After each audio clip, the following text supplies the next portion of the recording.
Hello and welcome. I am Pauline Wiles, and I'm joined in conversation today by Garry Cole, author of Are We Old Yet? A Casual Conversation About Aging. Garry describes himself not as a doctor or a scientist. In fact, he's a regular guy on the aging journey, just like me and just like you. Originally, Garry says he wrote and researched the book for himself, and then he decided to share it with others. And we collaborated on his author website ahead of the book's release. So, hello, Garry, and welcome. Hi, Pauline. Thank you very much for having me. It's so wonderful to see you again. First of all, tell us a bit more about yourself and your writing. So, first of all, let me admit I am not a writer. At least I wasn't a writer until I wrote the book. And let me say that by and include an encouragement to anyone who ever thought about writing a book. You should. It's such a wonderful journey, and you get so much out of it.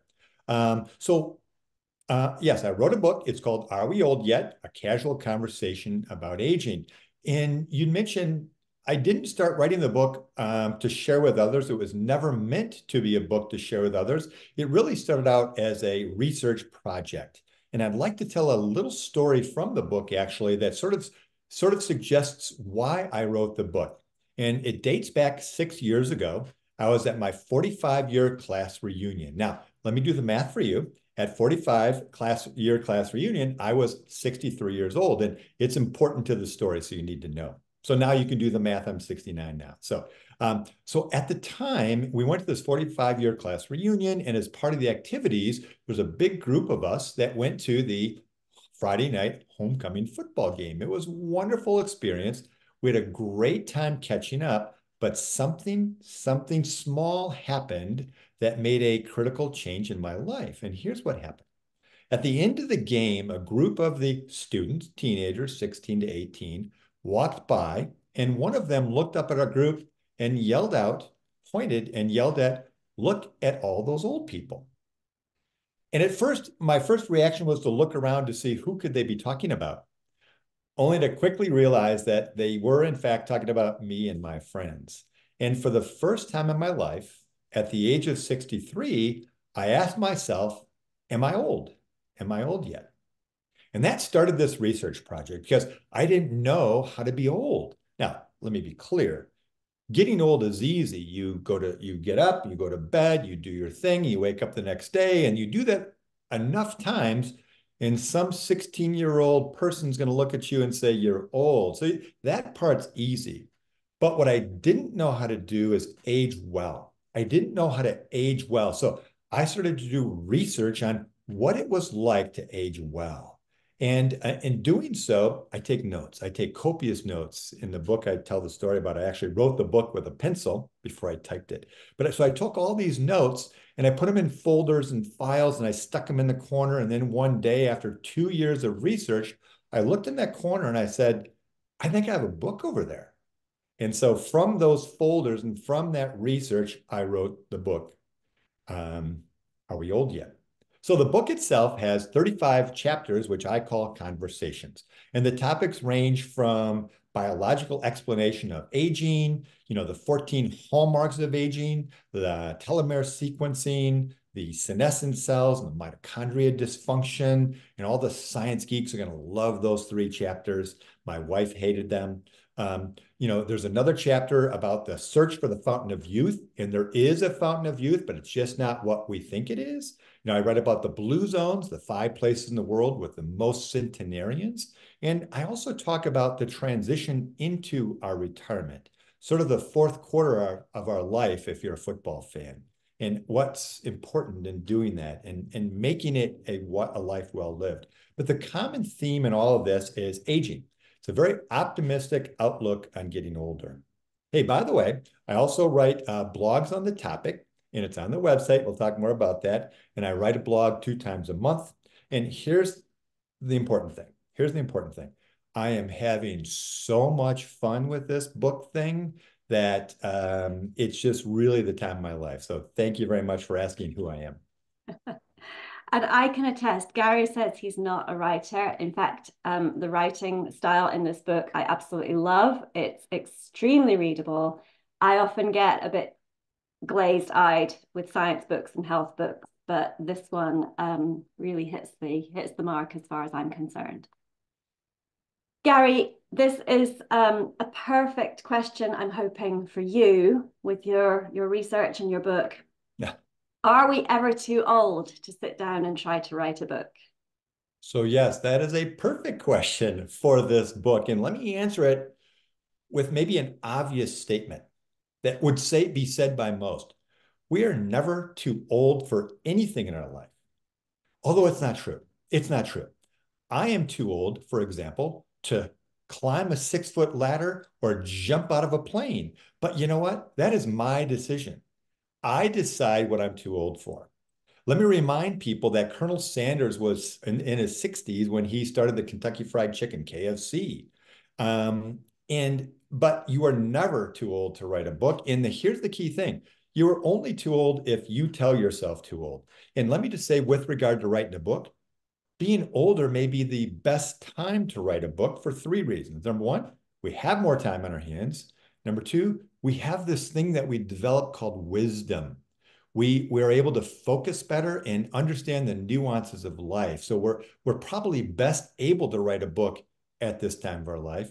And thirdly, it helps with our own longevity and our brain health by focusing. Oh my gosh, I feel smarter already. By focusing on writing a book and doing all that research, it really, really, really did help in my transition. Now, I do want to mention another person, Laura Ingalls Wilder was 65 when she published Little House in the Woods, which we would recognize as the TV series Little House on the Prairie. By the way, so she was writing books from the age of 65 to 76 when she wrote her her last book. And one last artist I want to mention, Da Vinci was 51 years old when he started the Mona Lisa, and some would surmise that he never finished it, even when he died at the age of 67. So no, you are never too old to write a book, and nobody should ever tell you that you're too old to do anything. That we reserve for ourselves. Yeah, love it. And even though Are We Old Yet is your first book, Garry, you were very businesslike in the way you went about the process. And unlike other authors, you actually got in touch with me in plenty of time before the book was coming out to talk about an author website. So, what made you decide that it was time for you to get online and get yourself a website presence? You know, I'm a marketer. So for me, this was such an easy decision. Have a professional website was a no-brainer. I should say I'm still a semi-retired marketer, and I consult with a digital marketing agency in Troy, Michigan. I want to give a shout out to all my friends at SSDM, a great group of people who handle brand and digital and social media and websites, which may beg the question, why didn't I use my friends at SSDM? But we'll get to that. So for me, the website is absolutely the bedrock of all marketing efforts.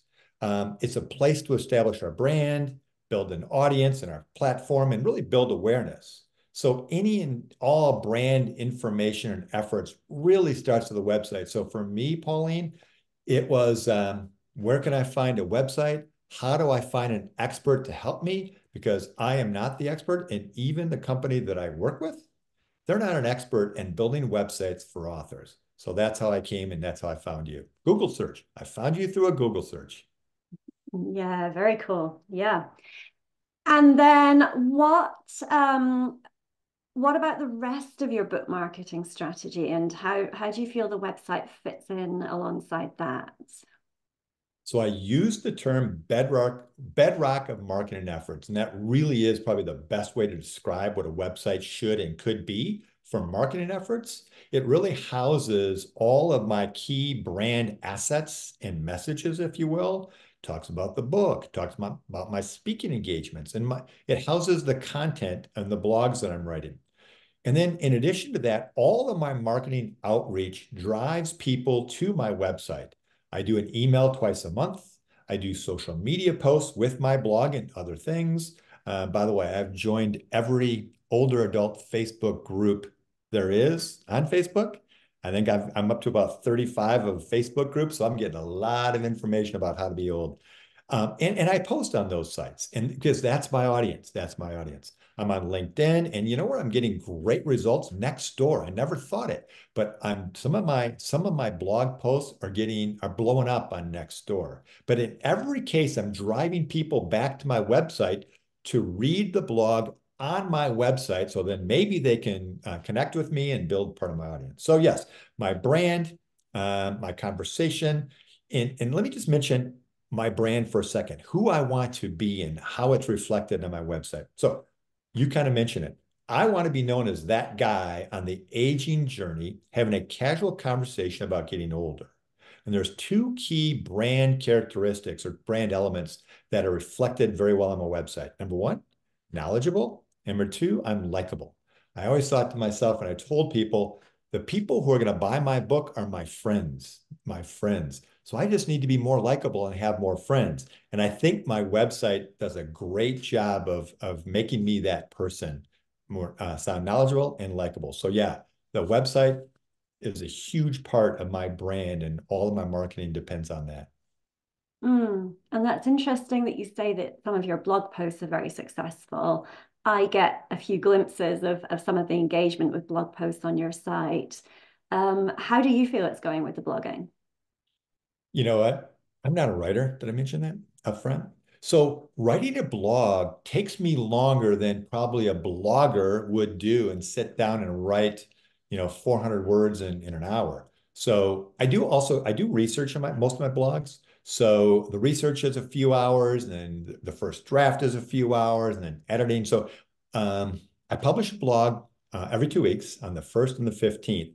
So I'm enjoying it because again, I'm thinking about and writing about things that are relevant to me and obviously relevant to a lot of other people on this aging journey who want to know how to age well. So it is blogging is going very well and is a very, very important part of my marketing effort. Hmm. Yeah. And then there's the rest of your website. How did that whole process feel for you as a client while I was designing and we were collaborating on the website project? Yeah. So I've got to go back to the fact that I'm in the digital marketing space, right? So I was telling my friends at my agency, I'm working with this expert website builder for authors and writers and speakers, and she's going to get this done in 2 weeks. And they're like, "No, she's not." And so I said, "Well, we'll see." So let me just say this: you delivered a day early. And I think that it all came down, the reason it was delivered on time was because the process that you used and the preparation that we did together allowed you to get that website done. And the platforms that we used are great because they're intuitive and robust, where you use Squarespace as the website and also ConvertKit for my forms and CRM, and I'm using it for my database and all of my email. So yes, the blogs are an important part of my ongoing communications. I write 2 a month, all about aspects of aging.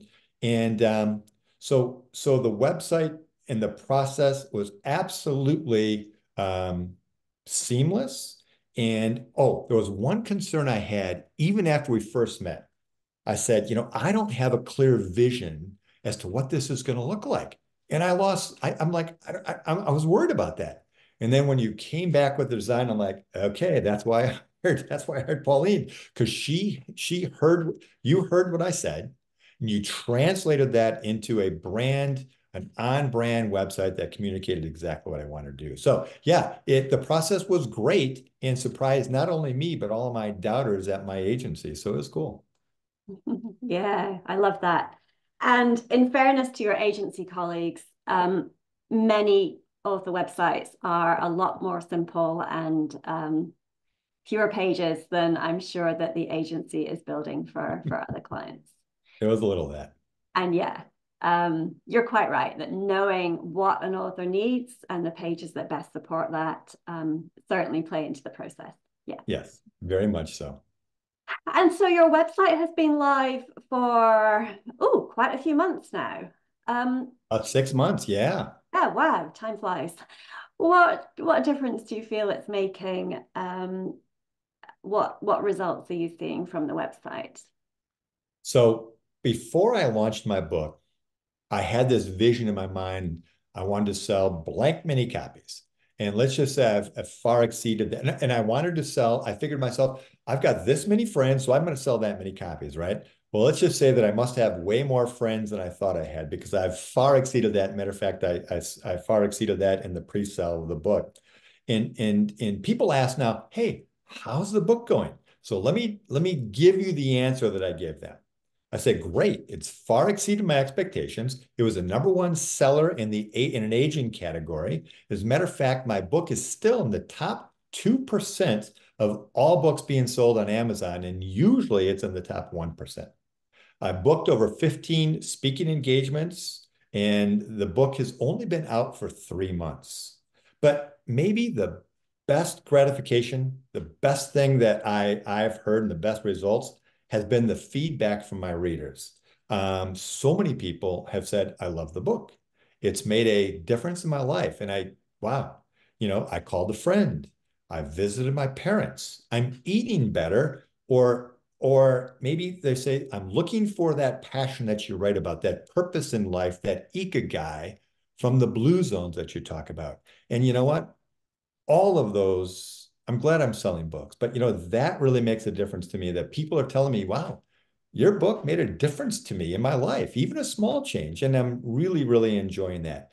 And again, I'll continue to emphasize the book can only be told, the story of my book can only be told on the website. Yeah, it's on Amazon and sort of you see it in the context, but the real brand message, that casual lifestyle and the casual conversation is really best reflected in my website, which is why I never send anybody directly to Amazon. They always make the trip through my website before they go to Amazon because they get a feel for what that's like and who I am and what the book's going to be about. So yeah, I would say the results have been far exceeding my expectations. Lovely. And I'm not surprised that you're hearing from readers saying, yeah, the book has helped, the book is making an impact. It really is a very encouraging treatment of the topic. It's not a book that makes me feel guilty. I'm reading bits and pieces and thinking, oh yeah, I could do that, and I like hearing that nugget of wisdom from you. Yeah. Thank you. Thank you. So the book launch period, especially for a first-time author, can feel pretty overwhelming and confusing. You've obviously navigated it very successfully and cheerfully. What advice would you give to other first-time authors coming up on a book launch? So let me just say that I've got a upcoming blog on this, the 10 pieces of advice I'd like to give to future authors. But let me give you three. Let me give you three, just a hint. First of all, don't give up because writing a book is difficult, it's time consuming, and it takes a lot of effort. So stay with it. Don't give up. And by the way, I think isn't the euphemism, eat the frog in the morning? I found a great big change in my effort when I moved my writing from the evening to the morning. Again, I'm semi-retired, so that I was able to do. So when I did that, that difficult effort became more easy. Because don't give up because it's such a rewarding experience. I'm an author now, and whenever I go to LinkedIn, I see my own profile, and I did update my profile, and I said, author. It just feels so good. So the first thing, don't give up. Second thing, to be successful in writing a book is no different than any other business. You want to surround yourself with experts. So for me, not being an expert in any of this, I surrounded myself with good editors, a good designer, a good website designer, because if you get a good team, just like in business, you will be more successful. Now, the marketing effort, now I'm a professional marketer. So I'm actually doing that myself. But if you aren't a professional marketer, you may want to hire somebody or just do a Google search on marketing a book. I'm going to give you 4 sources right now. If you're going to market a book, Ingram Spark does a great job with information. Kindlepreneur, BookBaby, and Bowker for self-published authors. By the way, I should mention I'm a self-published author, and the process of self-publishing is much different than hiring a publicist, much different. So anyways, second piece of advice is to be successful, surround yourself with experts. And third, enjoy the process. Enjoy the process. And it might be a little bit redundant to number one. No, it's not. It's not. The first thing is work hard. Third thing is enjoy the process because it is a wonderful process and something that can be very rewarding in your life. So those are my 3 pieces of advice. 7 more on the blog coming up. Yeah, and it's not too early for us to make sure that people actually know where the blog is. So GarryCole.com, and that's Garry spelled with 2 R's. I will make sure to mention that again. And of course, we'll link to it also. Yeah. So to recap, 3 out of Garry's 10 pieces of advice: don't give up, get some experts on your team, and enjoy the process as far as possible. Very much so. Yeah, thank you.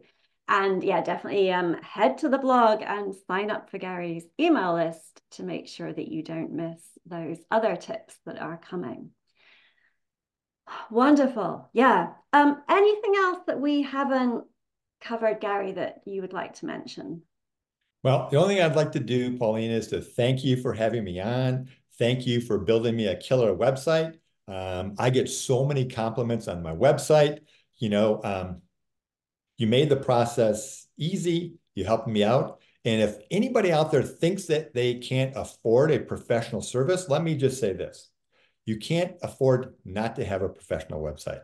As I like to say on any value purchase, it only hurts once, but if you have a bad website, it hurts every day. It hurts every day. So having a good website is something you can be very proud of. If I may give myself a final plug, since you kind of already did, my website is GarryCole.com. Reminder, 2 R's in Garry. That's GarryCole.com.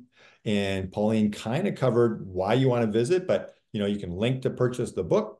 The blogs are on my website, and there's related topics in aging. And let me just offer this as well. We kind of talked about this, but if anybody wants any advice on how to self-publish, send me an email. My email is on the website, and I would be happy to help. I've had so much joy in publishing my first book that I would be happy to help anyone publish their first book as well. So thank you, Pauline. Really great to speak to you, Garry. Thank you for that generous offer. That is wonderful. And since you also mentioned that you are available for speaking engagements, I'm guessing that your website is a great place to connect with you if somebody would like to bring some of your knowledge and enthusiasm in to speak to a group. Perfect. Yes, it is. It's the place to find me. Yeah, wonderful. Okay, so again, GarryCole.com, GarryCole.com. I will link up to that. And Garry, thank you so much. Pauline, thanks for having me. Great to see you.